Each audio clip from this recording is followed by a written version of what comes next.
in the chapter 5, we are almost ending. That's the influence of the environment on animal production.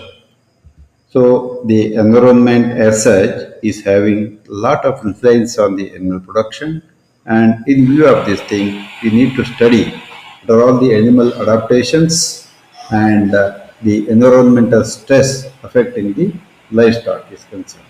Whereas there are major environmental stresses by number one heat stress, then the another thing is the nutritional stress.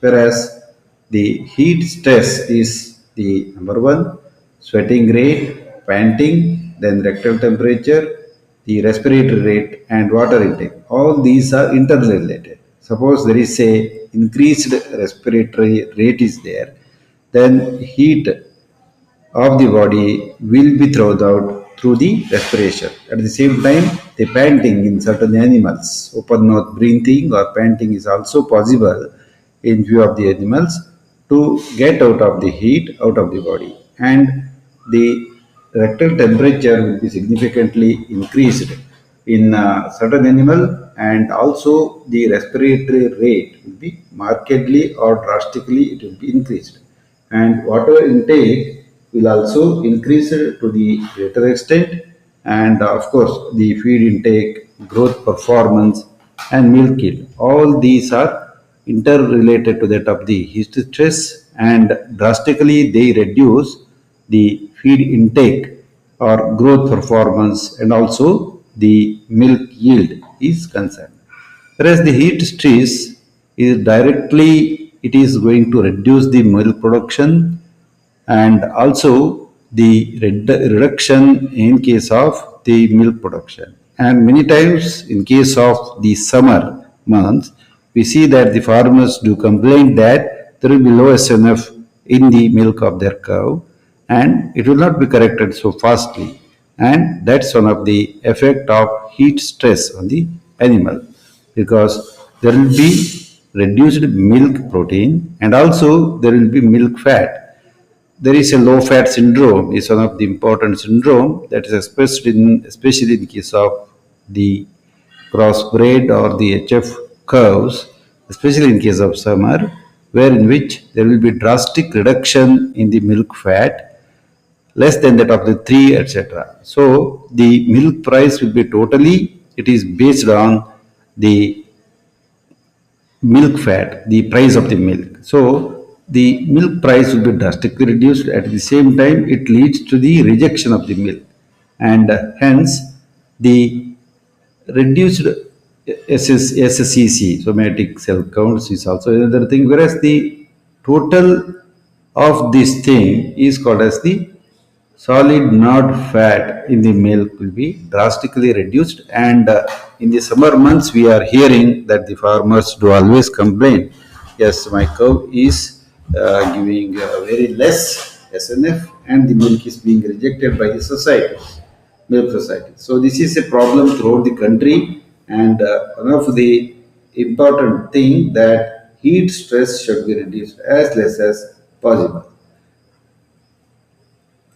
Then the heat stress is also going to reduce the, especially the male production system.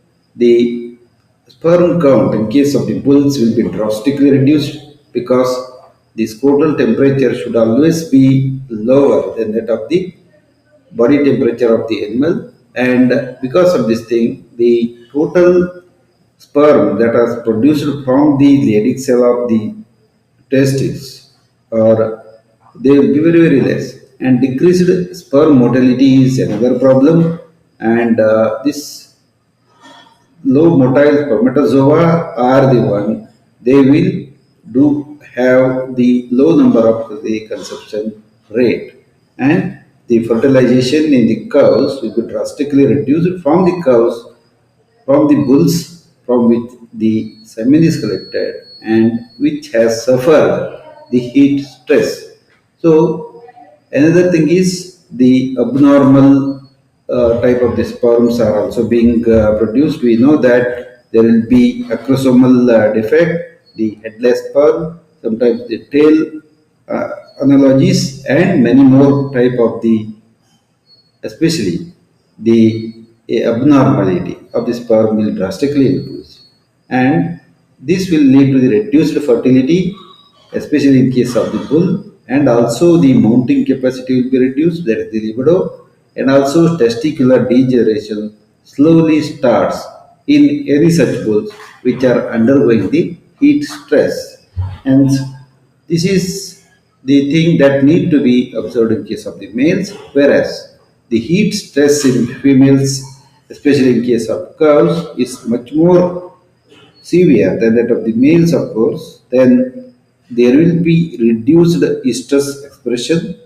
The buffaloes will never come to the estrus, especially in case of the summer months, because they are all seasonally estrus animal, and of course they are all going to express the estrus cycle in case of the winter months. So the summer months are very exhaustive to them, and they produce lot of stress to the production and also the reproduction. And reproduction is one of the important aspects for the increasing the livestock production and also the cattle population. So the embryonic losses will be much more than that of the other things in case of the heat stress, in case of the particularly during the summer months. Then the delays reproduction is always affected by the poor nutrition quality, poor nutrition. In case of the summer months, the nutrition available to the cattle is also of poor quality. The roughages or the available fodder will be of lower quality, hence delays the reproduction, number one. Then because of this thing, reduces the conception rate, and the increases in the pregnancy losses, means the losses in the pregnancies are also drastically increased, and this affects the growth and milk production to the greater extent. And other than these things, the animals production and reproduction both are adversely affected by the environmental factors. So the morphological adaptation of the livestock to the heat stress or the cold stress will be taken up by certain adaptation techniques. Then the external insulation has to be done for morphological adaptation of the animal to the heated environment. That's the fat storage in hump or tail will be done, especially in certain animals which are wild in nature, and also the buffalo skin color will be changed, and the body size will be drastically it is reduced, or sometimes they lose the weight. Then the sweat gland density will increase, especially in case of summers, and this is a very special animal feature that affects the efficacy of evaporative heat loss from the skin surface. Whereas the function and morphology of the sweat gland also changes. Then hair coat density, length and color, they will change in such a way that the animal gets adapted to the new heat environment, and also the regulation of epidermal vascular supply will be increased to produce more and more sweat and also the sebum, etc., during the summer months. Whereas these are all the cattle, especially the Brahman cattle and the Bos indicus cattle, the Indian breeds of the cattle, whereas this is Gertrudis. So these cattle will adopt more when to the heat stress when compared to the local cattle this is concerned. And Angus and Hereford cattle, these are all Bos Taurus cattle. They will not tolerate the heat much when compared to the other animals like the local cattle. And sweat gland is a potential source, and uh, through which the heat is being dissipated, and there will be increase in the blood flow that enables heat transfer to the skin, and sweat production is drastically this is increased, and adaptation of the sweat glands and the sweating rates were found to be more in case of Bos indicus cattle, and transfer of metabolic heat to skin occurs at a lower rate in case of Bos taurus than that of the Bos indicus cattle, and adaptation of the sweat glands, especially in case of the crossbred animal, Bos taurus into the Bos indicus cattle had larger, more sweat glands and greater sweat production than pure bred Bos taurus cattle, and they and amen they told this particular thing, and hair coat color affects the heat transfer from the skin to the adjacent environment, and certain breeds of the cattle with short sleek hair coats possess higher thermotolerance than those of unadapted temperate breeds, and these breeds do adapt more and more to the environmental stress conditions. So the hair coat depth, there will be an increase in the coat depth to 10 millimeter from 3 millimeter, and reduce the sensible heat loss in cattle by 17% at 20 degree centigrade. So the research has already done this thing, and it is proved that there will be an increase in the hair coat depth from 3 to 10 millimeter, and reduce the sensible heat loss, especially in the 17 degree centigrade, 17% at 20 degree Celsius. So hair coat, the thickness, the especially it is reported that the coat layer thickness is found to be greater for the animals bred in temperate regions, more than that 15 millimeter, while the same breed adapted to tropical climates presented very thin coats, less than that of the 8 millimeter deep. So these are all the in the natural process to which the animal gets itself adapted to the environmental conditions which are adverse in nature. So the Bos taurus cattle, so it has got short hair and thin hair, and it has got the pigmented skin, just like the Holstein Friesians, etc. So they have got the black pigmented skin. They have got very short ears with tiny hair, and movable and slender tail is there for the adaptation technique. Then the sleek hair gene is one of the gene that controls the thermotolerant gene. It's a tolerant gene that is responsible for the short and shiny hair coat of the Senegal and other breeds of the other countries. So these are all the things. So here the sleek hair gene is thermotolerant gene that is responsible for the short and shiny hair. So here in this cattle you can see that the animals do have very short and shiny hair, and this is adaptable to the heat very easily. And in case of Holstein Friesian animals, the heat intolerance syndrome is very high when compared to the other animals. Whereas the Zebu cattle or the Indian cattle, they have got reduced metabolic rate, decreased resistance to flow of the heat from the core to the periphery, and salient features of the hair coat. They are light and sleek in nature, hence they can tolerate much more.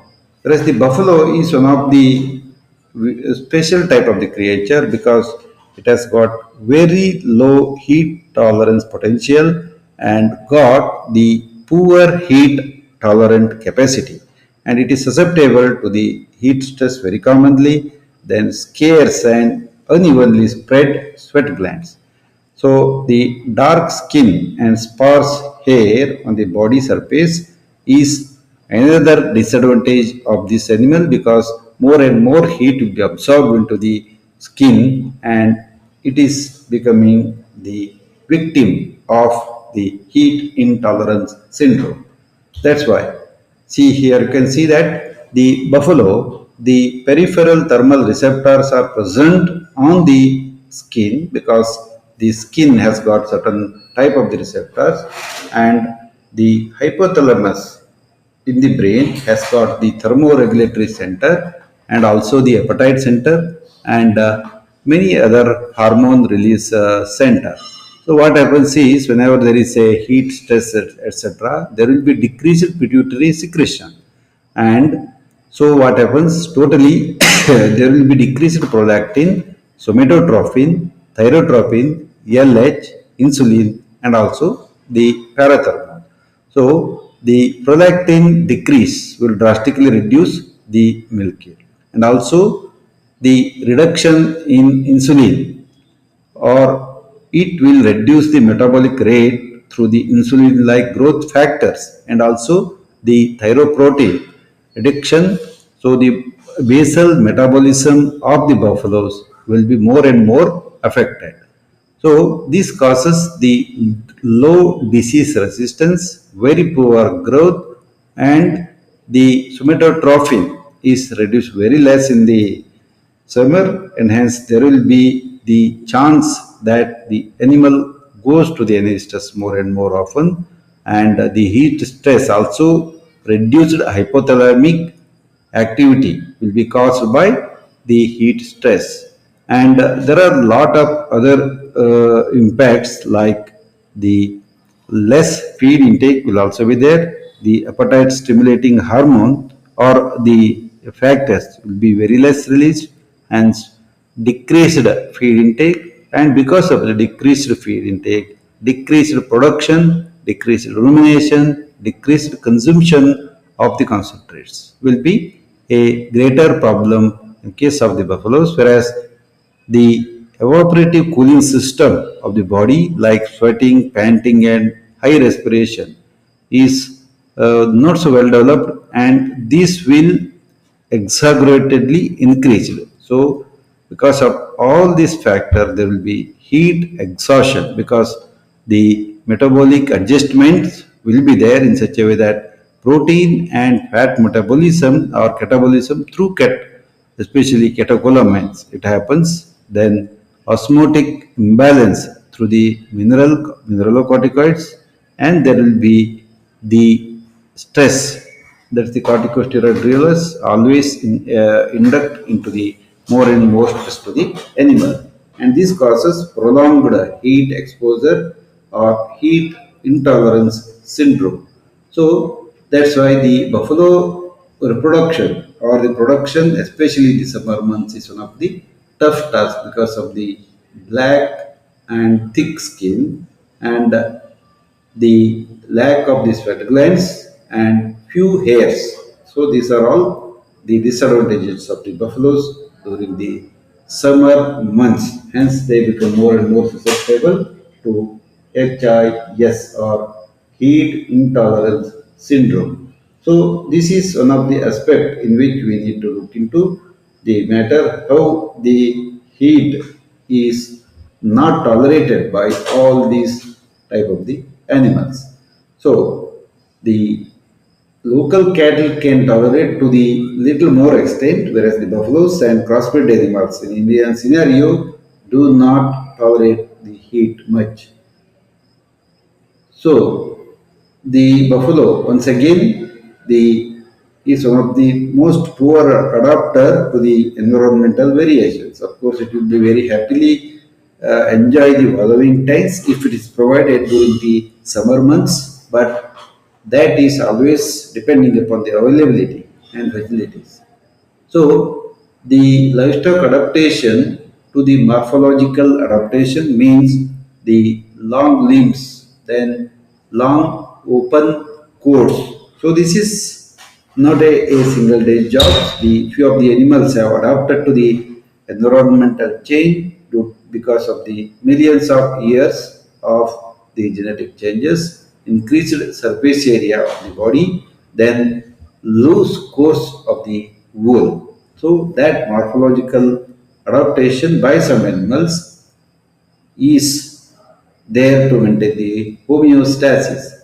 So there will be changes in the behavior of the animal. Then usually the feed intake will be decreased, and because of the reduced feed intake, then water intake will also increase more, whereas the animals do always require this shade for their uh, taking rest, and also the buffaloes will prefer the wallowing tanks, and they are very fond of the wallowing tank, and in summer they require the wallowing tank very much, and many more adaptation techniques will be there. The respiration will be increased to the highest extent, then pulse rate, heart rate, and respiration rate will be drastically increased during the summer months, and sweating rate is also increased, because these are all the physiological adaptation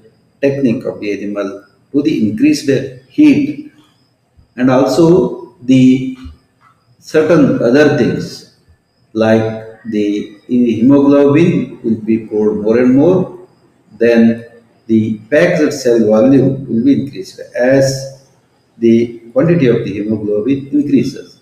Then blood glucose level will be drastically decreased, whereas the hormonal changes are the CRH, corticotropin releasing hormones, will increase.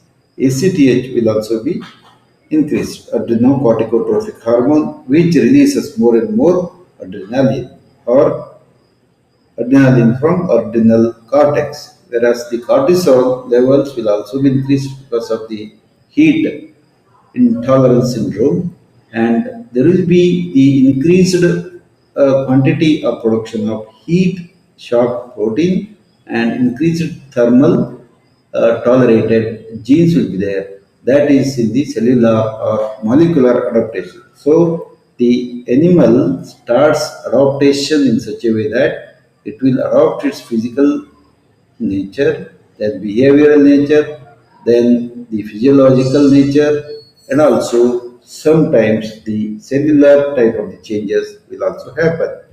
Then these are all the references collected for the PowerPoint by the author. And the particular chapter is a vast chapter, however, it is reduced to the extent that it is easily understandable and easily taken.